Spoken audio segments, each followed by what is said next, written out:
अगस्त 47 को भारत आजाद तो हुआ, लेकिन आप जानते हैं खंडित भारत आजाद हुआ।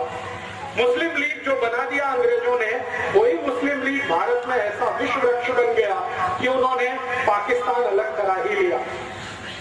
मुस्लिम लीग ने जो पाकिस्तान अलग कराया भारत देश से, इसमें अंग्रेजों ने पूरी भूमिका निभाई। और अंग्रेजों का यह था कि मुस्लिम लीग को भारत में इतना बढ़ावा दो कि ये कांग्रेस के हिंदू नेताओं से थोड़ी बड़ी संस्था हो जाए। तो मुस्लिम लीग का सारा फंड अंग्रेजों के यहाँ से आता था। आपको सुनकर आश्चर्य होगा, मोहम्मद अली जिन्ना जितना भी पैसा खर्च किया वो सब अंग्रेजों ने डोनेशन में दिया। और मोहम्मद अली जिन्ना का एक लेफ्ट हैंड और राइट हैंड मैन माना जाता था, सोहरावर्दी करके, वो कलकत्ता का बड़ा नेता था। सोहरावर्दी जितना खर्चा किया वो सब अंग्रेजों ने डोनेशन में दिया। अंग्रेजों का एक अखबार निकलता था इस देश में, जो अभी भी निकलता है, उसका नाम था द टाइम्स ऑफ इंडिया। ये अंग्रेजों का अखबार आज भी है। अंग्रेजी एक कंपनी है जिसका नाम है बेनेट एंड कोलमैन, ये उसी कंपनी का अखबार है, तभी से निकलता है। तो टाइम्स ऑफ इंडिया की ये पॉलिसी थी कि मुस्लिम लीग का नेता छोटी से छोटी सभा का आयोजन करे तो उसको बड़े से बड़ा पोस्टर बनाकर, उसकी बड़ी न्यूज बनाकर टाइम्स ऑफ इंडिया के फ्रंट पेज पर देना। कई बार ऐसी हंसी आती है, मोहम्मद अली जिन्ना को जुकाम हो गया, खांसी हो गई, तो टाइम्स ऑफ इंडिया की फ्रंट पेज की न्यूज होती थी कि मोहम्मद अली जिन्ना कल से बीमार है, वो घर से बाहर नहीं निकला, उसको फ्रंट पेज पे कवरेज होता है। और आपको मैं एक आश्चर्य करने वाली बात बताता हूं कि मोहम्मद अली जिन्ना मुस्लिम लीग का नेता था, मुसलमानों का नेता वो कभी नहीं बन पाया।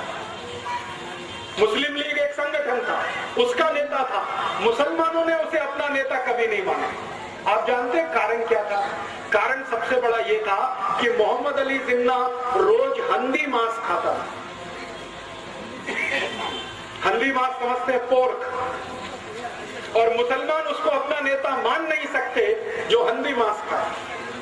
दूसरी समस्या थी कि मोहम्मद अली जिन्ना रोज शराब पीता था। मुसलमानों में शराब वर्जित है, हंदी मांस वर्जित है, शराब वर्जित है। और तीसरा, मोहम्मद अली जिन्ना का जो मुख्य धंधा था वो ब्याज पर पैसे उठाने का धंधा था उसका। मुस्लिम धर्म में इसको भी स्वीकार्य नहीं है, इसलिए मुसलमान उसको अपने नेता कभी नहीं मानते।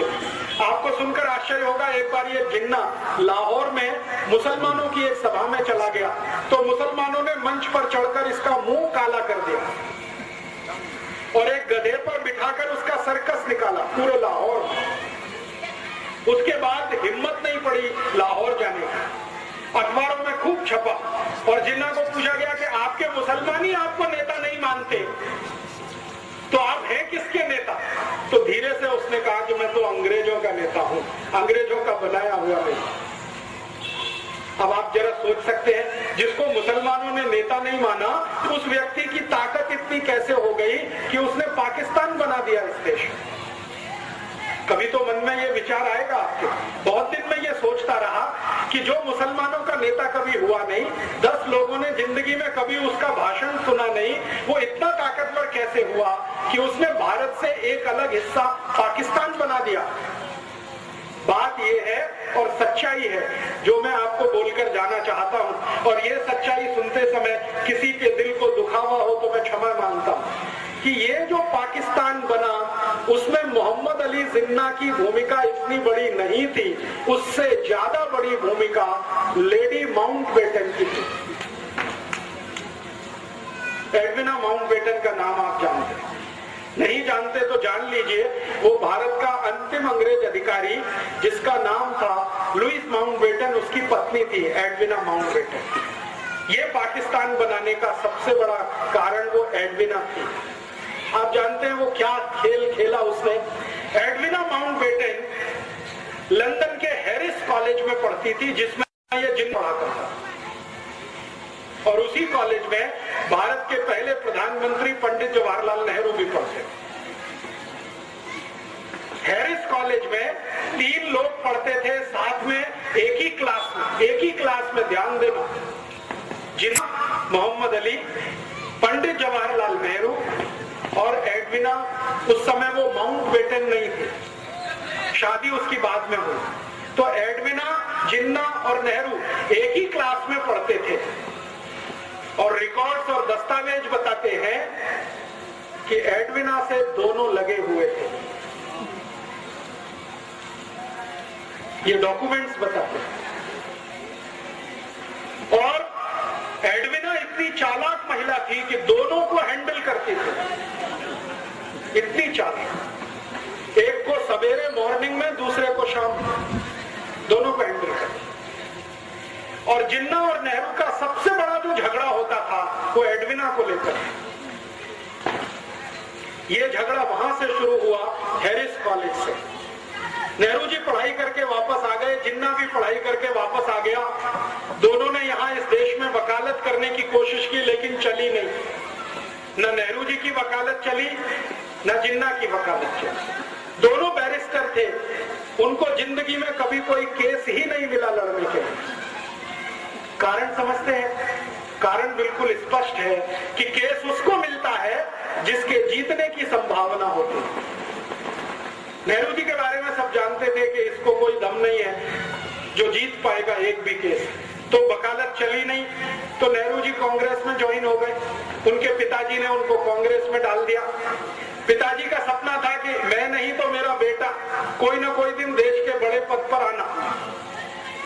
उसके लिए मोतीलाल नेहरू ने एक पार्टी बनाई जिसका नाम था स्वराज्य पार्टी, और अंग्रेजों से उन्होंने तालमेल करके इस देश में सरकार बनाने का काम भी किया।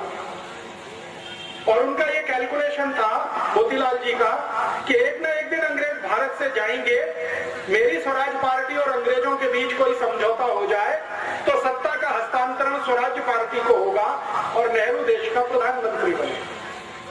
इस हिसाब से उन्होंने खेल खेला और उसी खेल में थोड़े दिनों में एडविना भी आ गई। जब अंतिम समय आया, लुईस माउंटबेटन को ब्रिटिश पार्लियामेंट से भेजा गया, तो लुईस माउंटबेटन को भारत भेजने से पहले उसकी शादी एडविना के साथ कराई गई, क्योंकि अंग्रेज खुफिया पुलिस थी। उनको मालूम था कि नेहरू और जिन्ना की वीकनेस क्या है, कमजोरी क्या है। अंग्रेजों की खुफिया पुलिस हर हिंदुस्तानी बड़े नेता पर नजर रखती थी। तो अंग्रेजों की खुफिया पुलिस की रिपोर्ट के आधार पर एडविना को भेजा गया माउंटबेटन के साथ, और माउंटबेटन को कहा गया कि तुम इसको दिखावे के लिए अपनी पत्नी स्वीकार करो, वैसे ये है नहीं तुम्हारी। तो माउंटबेटन ने कहा ठीक है, मैं मेरे देश के लिए इतना तो कर ही सकता हूं। तो उसको पत्नी के रूप में वो लाया, लेकिन कभी भी लुईस माउंटबेटन ने अपनी डायरी में लिखा है कि उसने एडविना के साथ कभी भी रात में बिस्तर पर शेयर नहीं किया। वो दूसरों को दिखाने के लिए पति पत्नी थे, लेकिन असलियत में नहीं थे। और जैसे ही माउंटबेटन यहाँ आ गया तो एडविना को कहा गया कि अब तुम तुम्हारा खेल खेलो। तो एडविना ने एक दिन नेहरू को बुलाया और अगले दिन जिन्ना को बुलाया और कहा कि ठीक है, हम लंदन में जो किया करते थे वो यहाँ भी हो सकता। तो नियमित रूप से नेहरू और जिन्ना ने एडविना के यहाँ जाना शुरू किया, दारू पीना उसके साथ बैठकर, शराब पीना उसके साथ बैठकर। मेरे पास कुछ फोटोग्राफ्स हैं, कभी मैं आपको दिखाऊंगा तो आप दंग रह जाएंगे। नेहरू जी एडविना के साथ बैठकर शराब पी रहे हैं, एडविना के साथ बैठकर सिगरेट पी रहे हैं, एडविना को किस कर रहे हैं, चुंबन ले रहे हैं, उसके साथ डांस कर रहे हैं। ऐसे मेरे पास 7 फोटोग्राफ्स, 7। तो ये चलना शुरू हुआ खेल। आप जानते हैं कि चरित्र सबसे कमजोर कड़ी होता है किसी भी पुरुष के लिए। अगर चरित्र से कोई गिरना शुरू हो जाए तो उसकी अंतिम सीमा नहीं होती है, वो कहां तक जाएगा कोई नहीं जानता। हमारे भारत में एक पुरानी कहावत कही जाती है,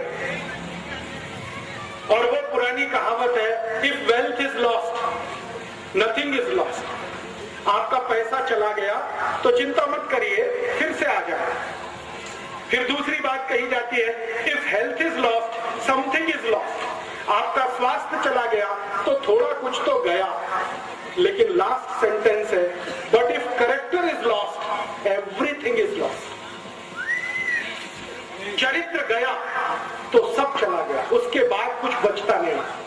तो नेहरू जी के साथ यही समस्या थी और जिन्ना के साथ भी यही समस्या थी। जिन्ना और नेहरू चरित्र के इतने हल्के आदमी थे कि जानते हुए भी कि वो दोनों एक ही